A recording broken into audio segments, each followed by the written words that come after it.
주시고 위로하시고 또 들려주시는 이 말씀으로 주님의 뜻을 헤아리게 도와주시고 우리의 삶이 조금씩 변화되어 갈 수 있도록 도와주시옵소서. 부족한 종은 감추어 주시고 주의 성령께서 각 심령에 필요한 말씀으로 역사하여 주시옵소서. 우리 주 예수 그리스도의 이름으로 기도드립니다. 아멘. 네, 삶을 바꾸는 사람이라는 제목으로 하나님 말씀을 전하겠습니다. 제가 휴가 중인데요. 이제 휴가 중에 이렇게 말씀을 전하려고 하니까 조금 이렇게 힘이 듭니다. 왜냐하면 이제 신나게 놀다가 갑자기 영적인 일을 이렇게 하려고 하니까 좀 쉽지 않은 것 같습니다. 계속 이렇게 물놀이하고 뭐 이렇게 놀이기구 타고 기도도 새벽기도 안 나오죠. 푹 쉬고 있으면서 놀이기구 타면서 주여 이렇게 한번 외치고 속으로 기도하고 그랬는데 오늘 또 말씀을 전하게 되어서 조금 이렇게 제가 긴장이 되지만 그러나 하나님께서 각자의 필요한 은혜를 주실 줄 믿습니다. 제가 또 말씀을 전하면서 이제 또 회개를 하게 되는데 특별히 제가 우리 푸른치산 교회에서 뭐 모르겠습니다. 많이 소문이 난 것 같은데 제가 입이 짧다 뭐 이런 얘기가 있던데 하여튼 아무거나 맛있게 먹지 못한 것 또 입이 짧았던 것을 회개합니다. 반성합니다. 왜 그런가 하면 저희 집사람이 이런 얘기를 하더라고요. 어제 제발 이런 질문하지 마라. 오늘은 저녁 뭐 먹어? 그런 거. 내일 아침 뭐야? 이런 거. 저는 진짜 궁금한데 집사람은 제발 그런 얘기 하지 말라고. 스트레스 받는다고. 성도들이 매일 당신에게 목사님 이번 주 뭐 설교는 어디예요? 본문은 어디고? 또 좀 설교 좀 바꿔주면 안 되겠습니까? 뭐 이런 식으로 물으면 얼마나 스트레스 받겠냐고. 그러니까 그냥 주는 대로 먹어라. 그렇게 얘기했습니다. 그래서 제가 반성을 했습니다. 왜냐하면 이제 설교는 마치 주부가 아내가 어머니가 가족들에게 밥을 지어주는 것처럼 그런 비슷한 부담을 안고 있습니다. 그것도 정말 이렇게 많은 식구들 대식구에게 밥을 차려서 영혼의 양식을 차려줘야 된다는 이 부담은 엄청나게 큰 것입니다. 아주 노련한 음식을 영적인 요리사인 우리 목사님이 안 계셔가지고 제가 이렇게 좀 미숙한 또 솜씨로 밥을 지어서 영의 양식을 차려 놓았는데 우리 부초의 성도님들은 모두가 정말 맛있게 드시고 위대한 성도, 정말 위가 큰 위대한 성도. 그래서 영적인 포만감을 그렇게 누리시는 은혜가 있기를 소망합니다. 오늘 본문은 문맥적으로 보면 열왕기하 22장에 속해 있습니다.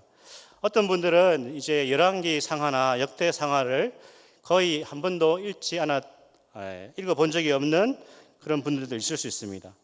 특별히 이 열왕기 상하는 쉽지 않은데 열왕기는 사울 왕과 다윗 그리고 솔로몬에서 이제 이스라엘의 왕조가 이어지는 이야기를 다루고 있고 특별히 계속해서 이스라엘의 분열 왕국의 상황을 보여주고 있습니다. 이스라엘 민족의 패망의 원인이 무엇인가 했을 때 열왕기서는 계속해서 이스라엘이 하나님과의 언약을 배반했기 때문에 패망하게 된다 그 얘기를 하고 있습니다. 한마디로 이스라엘의 타락과 죄악이 멸망의 원인이라는 것을 보여주고 있습니다. 하지만 열왕기서는 어둡고 우울하게 끝나지 않고 미래의 소망을 보여주고 있습니다. 바로 그 소망은 이스라엘뿐 아니라 온 세상의 역사의 주관자이신 그 하나님께서 유일한 희망이라는 것을 변함없이 보여주고 있습니다. 그래서 우리는 이 열왕기 상하, 역대 상하를 통하여서 역사에 대해서 관심을 가져야 되겠죠. 왜냐하면 지나간 과거를 재조명하고 다시 하나님의 언약을 새롭게 할 때 그 희망이라는 것은 살아있는 희망이 되기 때문에 그렇습니다. 이에치카라고 하는 유명한 역사가가 역사는 무엇인가라는 책을 썼는데 그 책에서 아주 중요한 말을 남겼습니다. 역사란 현재와 과거의 끊임없는 대화다. 그렇게 얘기했습니다. 역사가 중요한 것은 역사를 모르는 민족과 인생은 발전할 수 없기 때문에 꼭 역사를 알아야 되고 크리스찬들은 성경의 역사에도 관심을 기울여야 됩니다. 역사에서 교훈을 얻지 못하면 우리는 똑같은 치욕을 당할 수 있는 것입니다. 그래서 우리는 지나간 시간들을 돌아보는 것이 매우 유익한 것입니다. 우리의 지나온 인생 2019년 상반기를 하나님의 말씀 앞에서 매주일마다 돌아보는 것이 굉장히 유익한 것입니다. 한 주간을 말씀 안에서 새롭게 점검하는 것은 우리 영혼에 굉장히 유익하고 가치 있는 일입니다. 그래서 하나님의 백성들은 이 주일을 굉장히 소중하게 여겨야 됩니다. 의무적으로 지킬 것이 아니라 우리의 지나간 과거, 우리의 지나간 한 주간을 주님의 말씀 앞에서 점검할 수 있는 시간이기 때문에 주일은 굉장히 복된 날입니다. 부끄럽지만 제가 이전 휴가 때는 사실 영적인 것을 아무것도 하지 않았습니다. 성경도 안 읽고 기도도 안 하고 그렇게 그동안 휴가를 보냈는데 제가 이제 철이 들었는지 아니면 나이가 먹었는지 이번 휴가에는 성경을 계속 읽었습니다. 물론 또 다른 원인은 이 주보에 제 이름이 아직까지 없기 때문에 혹시나 성도들이 언제 제 이름을 이렇게 제 이름이 등장할지 궁금해할 것 같아서 또 안 읽을 수가 없었는데 그것보다는 제가 이번 휴가에는 하나님 말씀을 읽고 또 묵상하고 또 신앙의 서적들을 읽으면서 보내니까 더 참 유익한 휴가가 되었다 그렇게 얘기해줍니다. 오늘 본문은 요시야라고 하는 유다의 왕을 소개하고 있는데 우리가 잘 아는 왕의 이야기지만 다시 한번 좀 집중해서 봤으면 좋겠습니다. 이 요시야에 대한 이야기가 열왕기하 22장에도 나오지만 역대하 34장에도 동일한 이야기가 나오고 있습니다. 요시야는 주전 7세기 후반에 남유다를 통치했던 유다의 왕이죠. 우리 잘 아시는 것처럼 분열 왕국의 왕들은 대체로 다 악했습니다. 선한 왕도 있지만 북이스라엘의 왕들은 다 악했고 남유다의 왕들은 대체로 다 악했고 간혹 선한 왕도 있었죠. 요시야 이전의 왕들도 악명 높은 왕들이었습니다. 므낫세와 아몬이라고 하는 요시야 이전의 왕들은 두 명의 왕은 굉장히 소름 끼치게 악한 왕이었죠. 그 가운데서도 이 므낫세라고 하는 요시야 이전의 왕은 악의 축과 같은 그런 왕입니다. 그래서 므낫세의 죄악이라고 성경에서 반복적으로 얘기하고 있습니다. 그런데 놀라운 것이 뭐죠? 이런 악한 왕의 후손으로 요시야라고 하는 믿음의 왕, 선한 왕이 태어났다라는 것입니다. 이것은 정말 기적 같은 하나님의 은혜가 아니고는 설명할 수가 없습니다. 왜냐하면 대체로 신앙이라는 것은 부모를 통해서 많이 영향을 받고 계승되기 때문에 그렇습니다. 물론 아닌 경우도 많지만 대체로 신앙의 부모를 통하여서 그 신앙이 자손에게 흘러가는 것이죠. 하지만 오늘 요시야는 그 조상들이 다 악한 왕이었음에도 불구하고 믿음의 왕이 되어서 이스라엘을 영적으로 회복하는 일에 쓰임을 받았다는 것입니다. 오늘 요시야를 통해서 어떤 식으로 이스라엘 개혁이 이루어지고 또 이 개혁의 모습을 통하여서 요시야의 개혁을 통하여서 우리의 삶에 어떻게 이 말씀을 적용할지를 우리가 말씀 안에서 한번 찾아갔으면 좋겠습니다. 오늘 읽은 것처럼 이 요시야 왕은 아주 어린 나이에 왕이 됩니다. 본문에 보면 몇 살이죠? 8살입니다. 8살. 초등학생. 그죠? 8살에 왕위에 등극합니다. 우리 이름 말이 있죠. 될성 부른 나무는 떡잎부터 알아본다. 참 이 말을 증명이라도 하듯이 요시야는 이 어린 나이에 최고의 권력자가 되죠. 근데 이 최고의 권력을 자신의 어떤 쾌락과 욕망을 위해서 사용하지 않고 하나님을 위하여서 이스라엘의 영적 회복을 위하여서 이 요시야가 자신의 권력을 사용한다라는 것이죠. 우리 1절 말씀과 2절을 한번 같이 한번 보겠습니다. 한번 읽어볼까요? 1절과 2절. 요시야가 왕위에 오를 때에 나이가 8세라 예루살렘에서 31년간 다스리니라. 그의 어머니의 이름은 여디다요 보스갓 아다야의 딸이더라. 요시야가 여호와 보시기에 정직히 행하여 그의 조상 다윗의 모든 길로 행하고 좌우로 치우치지 아니하였더라. 참 이 요시야 어린 나이에 최고의 권력자가 되었지만 자신의 권력을 주님을 위해서 사용했다라는 것을 볼 때에 우리의 다음 세대, 우리의 자녀들이 하나님이 주시는 재능과 다양한 은사들을 자신만을 위해서 사용하지 않고 주님의 영광 위해서 사용할 수 있는 그런 인생 되도록 우리가 믿음의 부모가 기도를 많이 하고 잘 지도해야 되겠죠. 저는 참 놀라운 충격적인 말은 이런 것입니다. 아이들이 다 어려서 그렇겠지만 아직 무한한 가능성이 있지만 한 번씩 이런 얘기를 하더라고요. 나만 아니면 돼. 나만 아니면 상관없어. 그런 말을 들을 때에 참 인간이 얼마나 죄성이 깊고 이기적인 존재인지를 하게 되는데 참 요시야는 은혜 가운데 그런 인생을 사는 것이죠. 이 요시야는 청소년 시절에 하나님을 믿는 신앙을 가지게 되었다는 것을 알 수 있습니다. 우리 역대하 34장 3절에 보시면 이런 말씀이 있는데 우리 자막에도 나오지만 한번 볼까요? 역대하 34장 3절 말씀. 아직도 어렸을 때 곧 왕위에 있은 지 8년에 그의 조상 다윗의 하나님을 비로소 찾고, 여기까지 보시면 8살에 왕위에 올라서 하나님을 찾은 것이 언제죠? 8년 후. 그러니까 요시야가 몇 살 때입니까? 잘하시네요. 저는 계산하기 힘들었는데 8살에 왕위에 올라서 16살에 비로소 하나님을 찾았다. 그러니까 10대 시절입니다. 중고등부 우리로 치면 중고등부 시절에 하나님을 찾는 자기의 신앙을 가지게 되었다는 것입니다. 이게 중요한 것이죠. 요시야의 개혁에 있어서 첫 출발은 요시야가 비로소 여호와를 찾기 시작한 그때부터 시작되는 것입니다. 비로소 중요한 단어죠. 그 이전까지는 일어나지 않았는데 어느 시점부터 변화가 시작되었다는 것입니다. 저는 이 말씀을 준비하면서 우리 아이들에게도 비로소의 이 은혜가 임하게 해 주십시오. 우리 아들이 비로소 성경을 읽기 시작했더라. 우리 딸이 비로소 주님을 고백하고 하나님을 사랑하게 되었더라.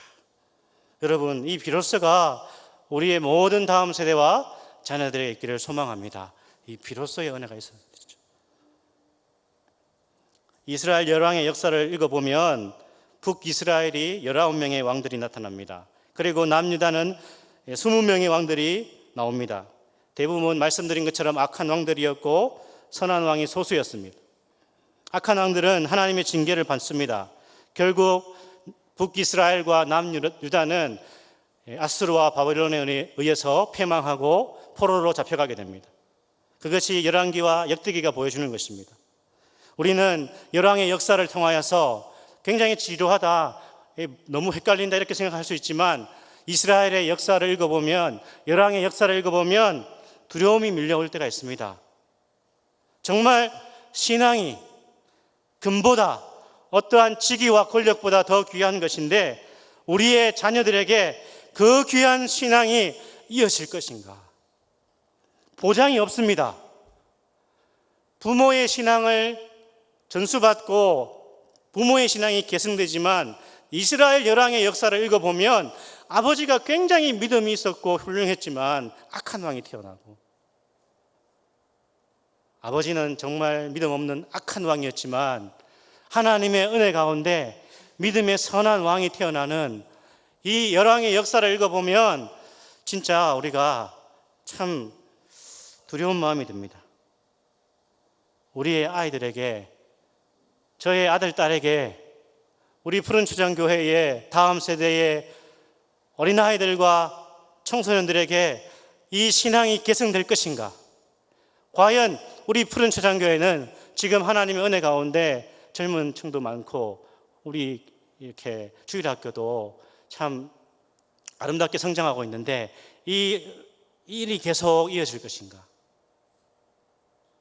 우리 하나님께서 우리의 자녀들에게 믿음을 주실까? 아버지보다, 엄마보다 더 훌륭한 믿음으로 그렇게 자라고 쓰임받을 수 있을까? 열왕의 역사를 읽어보면 그 마음이 찾아오는 것입니다. 다음 세대의 신앙을 계승하는 일이 정말 힘든 일이라는 것을 우리는 이스라엘의 열왕의 역사를 읽어보면 깨닫게 되는 것입니다. 여러분, 그렇지 않습니까? 좋은 대학, 좋은 직장보다 정말 우리의 자녀들이 하나님을 경외하고 성경을 사랑하고 성경의 가치를 따라서 살아가는 이 일이 더 복된 일인 것을 알지만 저와 여러분의 현실 속에서는 좀 그렇지 않습니다. 저도 목사지만 우리 아들에게 야, 성경 좀 읽고 네 예수님 분명히 믿나? 너 죽어도 지금 죽어도 천국 가는 거 확신하나? 이런 거 한 번씩 물어보지만 제가 더 강조하는 것은 너 학교에서 공부 얼마나 해? 이런 거 더 진지하게 물어보고 성적이 그거밖에 안 되니? 그런 거 물어보는 저 자신을 발견하게 됩니다. 여러분, 정말 우리는 이스라엘의 열왕의 역사를 통하여서 두려움을 느껴야 됩니다. 정말 우리의 아이들이, 다음 세대가 하나님을 경외하고 성경을 사랑하고 성경의 가치를 따라서 인생을 꾸려나가고 하나님의 손에 붙들린 인생이 될 수 있도록, 하나님께 쓰임받는 인생이 될 수 있도록 정말 심혈을 기울여야 되는 것입니다. 여러분, 참된 믿음은, 개혁은 어떻게 출발했죠? 요시야를 보면 자기 스스로가 개인적으로 하나님의 관계 속에서 하나님의 관계가 회복되고 나서 이스라엘의 개혁이 추진되고 있는 것입니다. 그래서 개인적 신앙이 굉장히 중요하고 이 일이 먼저 일어나야 되는 것입니다. 참된 믿음이 우리 안에서 발동해야 되는 것이죠. 그래서 변화와 개혁은 억지로 되는 것이 아닙니다. 누가 시켜서 되는 것이 아닙니다. 부모가 감시하고 목회자가 잔소리해서 되는 것이 아닙니다. 자신이 하나님과의 관계 속에서 정말 행동하게 되는 것이 진정한 신앙의 힘이고 진정한 변화는 거기서부터 시작되는 것입니다. 그래서 개인적인 신앙이 먼저입니다. 언제나 하나님과 나와의 관계가 먼저 잘 회복되는 것이 출발입니다. 출발. 자신의 신앙과 영성이 먼저 회복되어야 됩니다. 환경을 탓하거나 교회를 탓하거나 누구를 탓하기 전에 먼저 스스로가 하나님과의 관계 속에서 깨어나야 되는 것입니다. 스스로가 먼저 깨어나야 되는 것입니다. 살아있는 신앙이란 그런 것입니다. 우리의 삶을 고치고 바꾸는 것은 거기서 출발하는 것입니다. 평소에 예배드리고 교제하고 봉사하는 것이 그렇지 않은 사람보다 별반 다르지 않게 보입니다. 다른 게 뭐가 있습니까? 다 비슷하게 살아가는 거니까. 다 인생은 힘들고 고통스럽고 살아가는 현실이 녹록지 않습니다. 우리는 구름 위에 떠다닙니까? 아닙니다. 비슷합니다. 비슷하게 살아갑니다.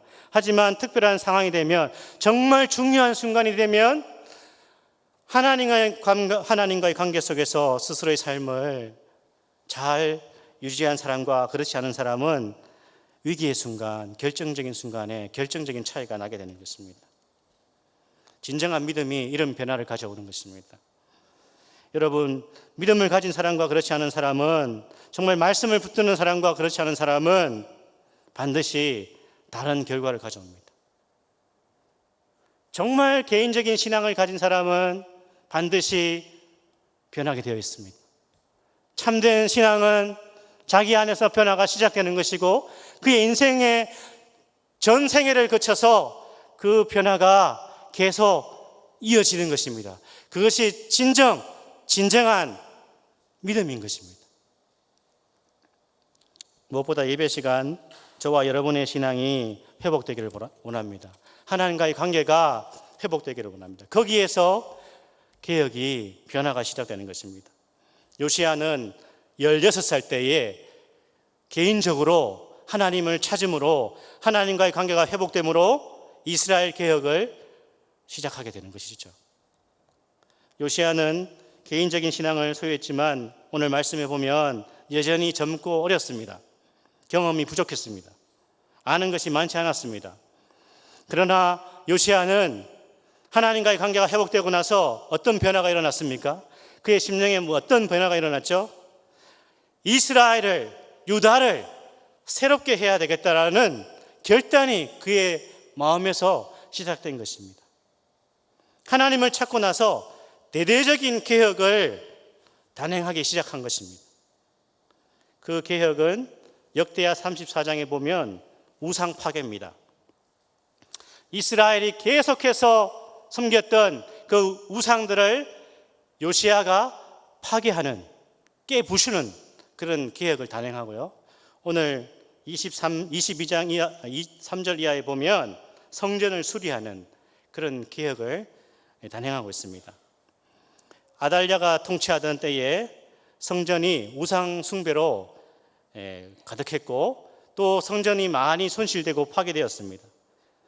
또 므낫세와 아몬이 통치하던 시대에도 성전이 하나님을 예배하는 곳이 아니라 우상이 난무하고 또 온갖 세상적인 것들로 성전이 더럽혀져 있었습니다. 그래서 요시야는 이런 것을 이제 바꾸기 시작하는 것이죠.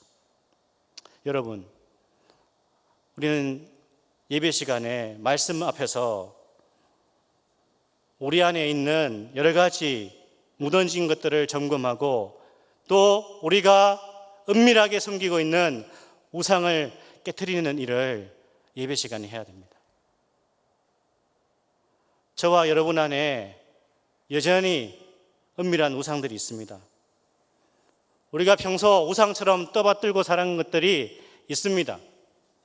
뭐가 있을까요? 그 우상들을 여러분 말씀 안에서 예배 시간에 발견하고 끄집어내고 깨트리고 부수고 불살라야 됩니다. 물질에 과도하게 집착한 우리의 모습, 그것을 끄집어내야 되는 것입니다. 저도 그렇고 우리 성도님들도 그럴 것입니다. 하나님보다 돈을 더 사랑하거나 돈을 더 의지하거나 물질을 더 많이 사랑했다면 그 우상을 끄집어내서 불사해야 되는 것입니다. 자신에 대한 집착일 수 있습니다. 자식에 대한 지나친 집착도 우상입니다. 나를 드러내고자 하는 욕망도 우상인 것입니다.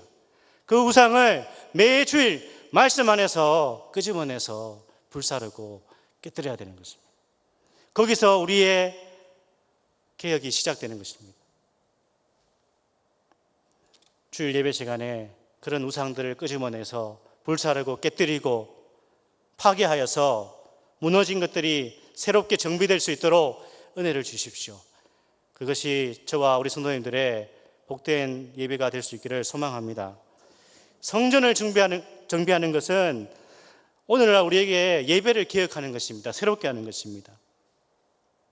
매주일마다 우리 안에 우상을 발견하게 해달라. 하나님보다 더 사랑한 것들, 하나님보다 더 집착한 것들, 그런 것들을 우리가 발견할 수 있게 해달라고 우리가 기도하며 깨뜨리는 시간이 되어야 되겠죠. 요시야 왕이 성전을 수리하기 시작했는데 더 놀라운 것이 뭐죠? 오늘 우리가 잘 아는 것처럼 성전을 수리하다가 이제 율법책을 발견한 것이죠. 이제 8절에서 10절에 그 얘기가 나오고 있는데 우리 한번 읽어볼까요? 오늘 열왕기하 22장 8절에서 10절 말씀을 한번 같이 읽어보겠습니다. 대제사장 hil기야가 서기관 사반에게 이르되 내가 여호와의 성전에서 율법책을 발견하였노라 하고 hil기야가 그 책을 사반에게 주니 사반이 읽으니라. 서기관 사반이 왕에게 돌아가서 보고하여 이르되 왕의 신복들이 성전에서 찾아낸 돈을 쏟아 여호와의 성전을 맡은 감독자의 손에 맡겼나이다 하고 또 서기관 사반이 왕에게 말하여 이르되 제사장 hil기야가 내게 책을 주더이다 하고 사반이 왕의 앞에서 읽으매. 여러분, 사실 열왕기서에서는 성전에서 율법책을 발견했다고 이렇게 두리뭉실하게 기록하고 있지만 역대하 34장에 보면 좀 더 구체적으로 이 사건을 이야기하고 있습니다. 우리 역대하 34장 14절 말씀을 한번 보시면 이렇게 되어 있는데요. 한번 읽어볼까요? 무리가 여호와의 전에 헌금한 돈을 꺼낼 때에 제사장 hil기야가 모세가 전한 여호와의 율법책을 발견하고, 문제가 뭐죠? 여기 보면 여호와의 전에 헌금한 돈을 꺼낼 때에 율법책을 발견했다고 되어 있습니다.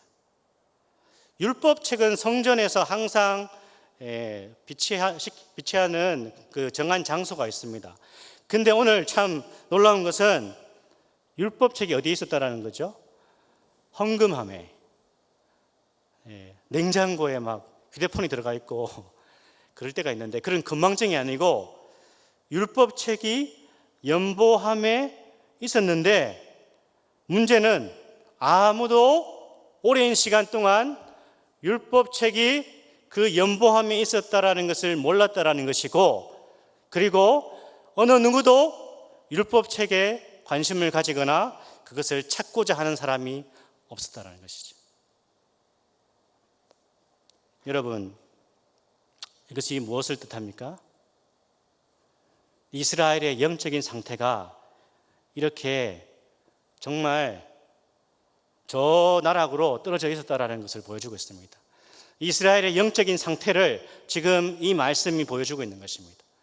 율법책이 항상 빛이 되어지고 읽혀지고 있어야 되는데 성전의 연보함에 그 율법책이 처박혀 있었던 것이죠.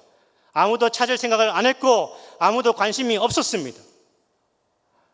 누구도 영적인 일에 관심이 없었고 온 나라가 우상 숭배로 가득했다는 것입니다. 하나님의 말씀이 무시당하고 있었다는 것입니다. 그것은 하나님이 무시당하고 있었다는 것입니다. 우리도 별반 다르지 않을 수 있습니다. 일주일 동안 크리스찬이라고 하지만 성경을 한 번도 펴보지 않는 것이 우리의 모습일 수 있습니다. 문제가 뭐죠? 말씀을 읽지 않고 말씀을 듣지 않으니까 우리의 삶의 문제가 무엇인지를 잘 모르는 것입니다. 두리뭉실하게 합니다. 칼빈은 성경은 우리의 영혼을 비추는 거울이라고 했습니다. 우리 영혼을 비추는 거울인 성경을 자주 볼 때에 우리 영혼에 어떠한 문제가 있는지를 발견하게 됩니다. 그렇지만 그 영혼의 거울을 사용하지 않는 크리스찬들은 무늬만 크리스찬입니다. 왜냐하면 내 삶에 문제가 없다고 생각합니다. 알더라도 두리뭉실하게 넘어가는 것입니다. 자신의 외모에 대해서는 관심이 많아서 하루에도 수십 번 거울을 볼 수 있습니다. 제가 중등부 애들 예전에 해보니까 정말 애들이 거울을 엄청 보더라고요. 자매들도 거울을 엄청 보시고, 물론 나쁜 게 아니죠. 거울 많이 봐야 됩니다. 하지만 영혼의 안경 거울이라고 할 수 있는 이 성경을 통하여서 우리의 영혼을 비추어 보지 않으니까 우리의 삶의 문제를 잘 발견하지 못합니다. 하지만 이 영혼의 거울인 말씀을 읽다 보면, 듣다 보면 어떻게 해요? 문제가 선명하게 드러납니다. 아, 내가 참 믿음이 없구나. 목사인데 믿음이 참 없구나. 말씀을 읽을 때 이것이 강하게 비춰져 오는 것입니다. 인내하지 못한 것, 용서하지 못한 것, 사랑하지 못한 것이 압니다. 저도 다 압니다. 하지만 제가 개인적으로 성경을 읽고 묵상하고 펼치고 그 말씀을 들을 때에 더 분명하게 다가오기 때문에 우리는 날마다 말씀을 펼쳐서 읽고 말씀을 들어야 되는 것입니다. 그렇지 않습니까?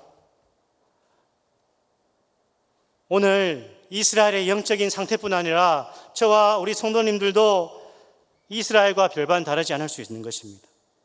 습관적인 거짓말들, 욕심들, 내 힘으로 살고자 한 교만들이 하나님 말씀을 펼쳐서 읽고 묵상하고 들을 때에 선명하게 다가오기 때문에 우리가 말씀을 봐야 되는 것이죠. 오늘 성전을 수리하면서 율법책을 발견하고 나서 요시야 왕에게 가져갔는데, 요시야 왕이 이 율법책의 말씀을 듣고 어떻게 반응합니까? 오늘 말씀해 보니까 10절과 11절에 그의 옷을 찢었다.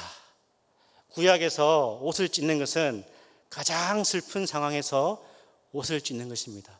진짜 요시야 왕은 영적으로 깨어있는 왕입니다.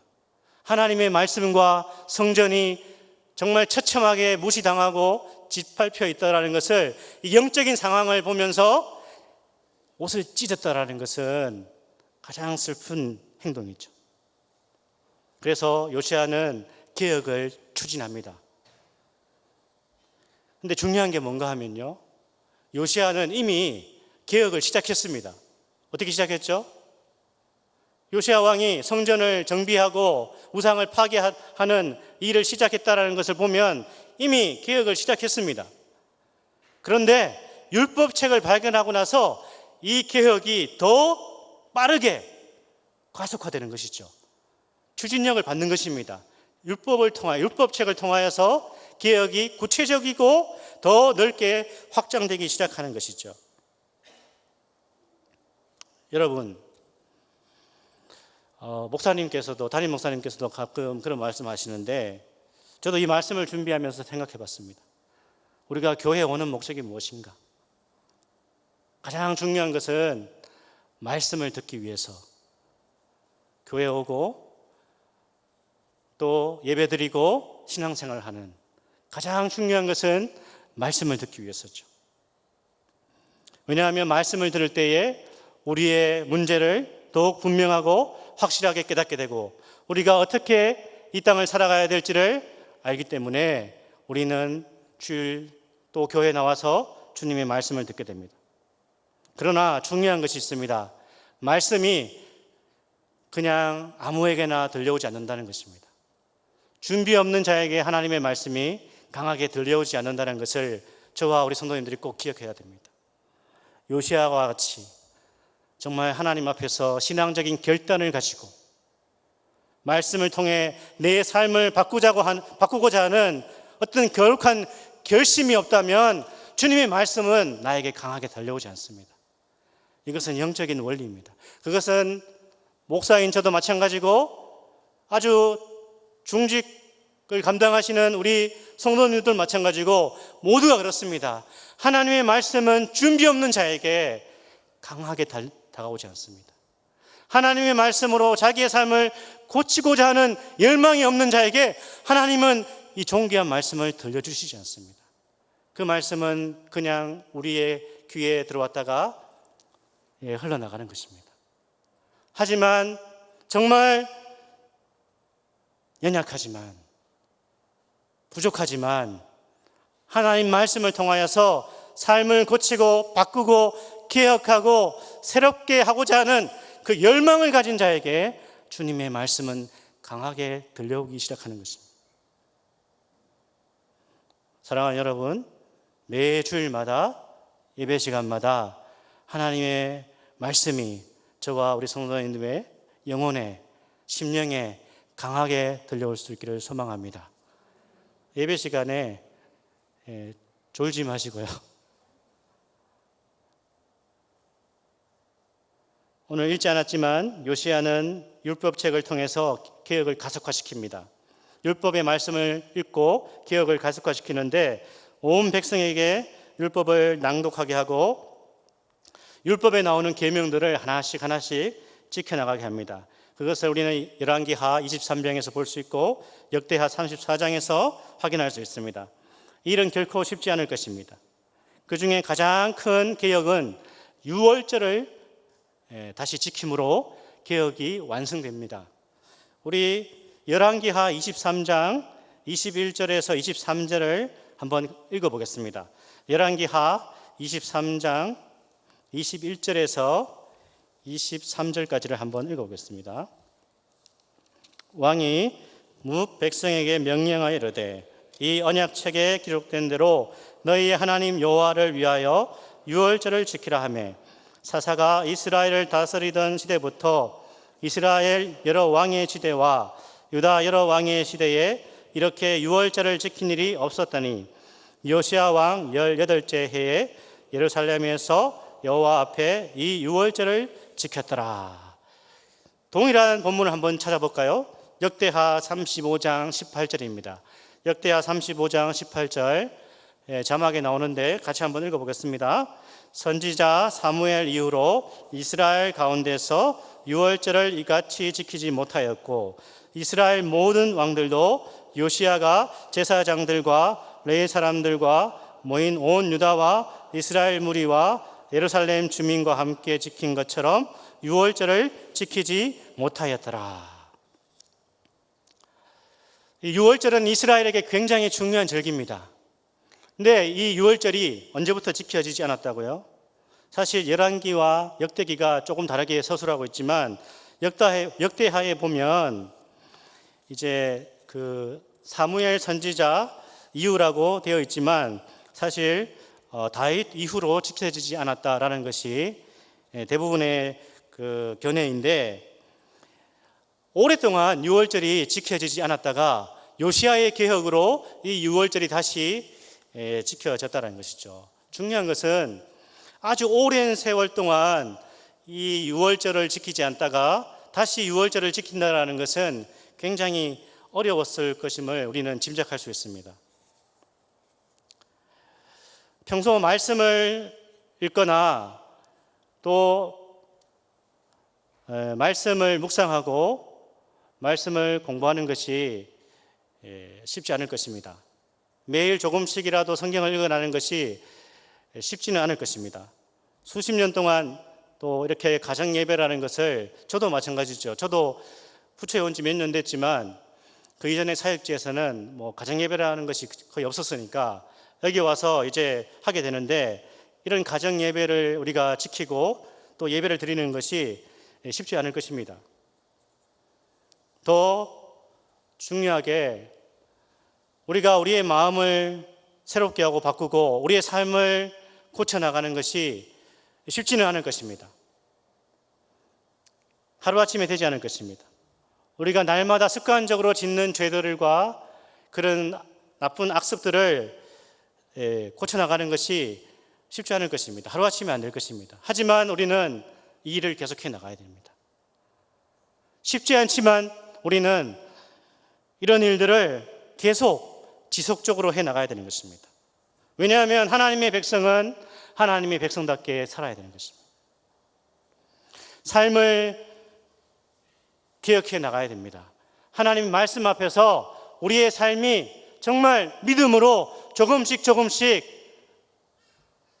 새로워져야 되는 것입니다. 그것이 정상적인 크리스찬의 모습입니다. 우리가 주님이 부르시는 그날까지, 천국 문에 이를 때까지 우리는 계속해서 변화해야 되고 변화를 꿈꿔야 되고 우리의 삶이 새로워져야 되는 것입니다. 그것이 정상적인 크리스찬의 모습이기 때문에 이 일을 포기하거나 대충 하거나 내려놓아서는 안 되는 것입니다. 우리의 마음을 바꾸는, 우리의 삶을 새롭게 하고 우리의 마음의 틀을 바꾸기에 가장 좋은 날은 저는 주일이라고 생각합니다. 왜냐하면 함께 모여서 하나님을 예배하는 날이고 믿음의 성도들과 함께 교제하는 날이기 때문에 우리의 마음의 틀을 바꿀 수 있는 중요한 날이라고 생각합니다. 제가 그 세상에서 직장 생활을 오래 하지는 않았지만 그렇지 않습니까? 세상에 나가면 우리의 신앙을 유지하는 것이 너무너무 힘든 일이고, 정말 믿음으로 살아가는 사람은 눈을 씻고 찾아내야 찾을 수가 없습니다. 우리의 신앙을 유지하는 것이 너무나 힘들고 한 이틀 지나면 그냥 대충 불신자처럼 살아가고 싶습니다. 왜냐하면 그게 쉬우니까요. 그게 우리 인생에서 현실적으로 많은 것을 보장해 주기 때문에 그렇게 살고 싶습니다. 하지만 이 주일날 같이 모여 말씀을 듣고 예배하고 믿음의 성도들과 교제하면 우리의 마음의 틀이 바뀌는 것입니다. 바뀌기 시작합니다. 근데 우리의 이 마음과 우리 마음의 틀을 가장 잘 바꿀 수 있는 힘은 하나님의 말씀이라는 것입니다. 이 말씀이 가진 힘을 주일이라도 우리가 경험해야 됩니다. 제가 그래서 휴가 기간 동안에 읽고 있는 책이 있는데, 그 마이클 리브스라고 하는 신학자가 쓴 꺼지지 않는 불길이라고 하는 책을 지금 읽고 있는데, 거기에 아주 참 좋은 문장이 있더라고요. 마틴 루터의 말을 인용하고 있는데, 제가 한번 소개하면서 말씀을 마무리하겠습니다. 루터가 이런 말을 했습니다. 나는 어떤 사람도 힘으로 억누르고 싶지 않습니다. 믿음이란 강요 없이 자유롭게 우러나와야 하기 때문입니다. 내 자신을 예로 들어보겠습니다. 나는 면죄부와 모든 교황주의자에 반대했지만 결코 힘을 쓰지 않았습니다. 나는 그저 하나님의 말씀을 가르치고 설교하고 썼습니다. 나는 그 외에 다른 아무것도 하지 않았습니다. 과거에 어느 제후나 황제도 교황에게 이런 손실을 안겨준 적이 없습니다. 나는 아무것도 하지 않았습니다. 이 모든 일은 하나님의 말씀이 한 것입니다. 말씀을 사랑하고 말씀으로 삶을 고쳐나가는 그런 성도들이 가득한 교회가 됐으면 좋겠습니다. 말씀을 잘 가르치고 말씀으로 교회를 섬기는 교역자들이 사랑받고 존경받는 그런 교회가 되기를 원합니다. 우스운 얘기지만 어떤 분이 저한테 목사가 권위 있게 머리 헤어스타일도 2대 팔로 하고 이래야지 권위가 생기지, 머리 스타일 왜 그러냐고 가던데, 근데 그 옆에 있던 분이 참 저한테 도움이 되는 말을 했습니다. 무슨 소리를 하냐고, 목회자가 말씀 잘 가르치면 되지 헤어스타일이 뭐 중요하냐고. 여담이지만 그렇습니다. 우리 푸른초장교회에 정말 탁월한 인격을 가지거나 엄청난 모범을 보이는 그런 목회자가 아니더라도 말씀을 사랑하고 말씀을 잘 가르치는, 섬기는 그런 교육자들이 존경받고 사랑받는 교회, 성경을 읽고 묵상하고 사랑하며 실천하는 그런 다음 세대를 키워내는 그런 푸른 초장교회, 공동체 안에서 말씀을 토대로 기도하고 말씀으로 격려하는 그런 교회가 되었으면 좋겠습니다.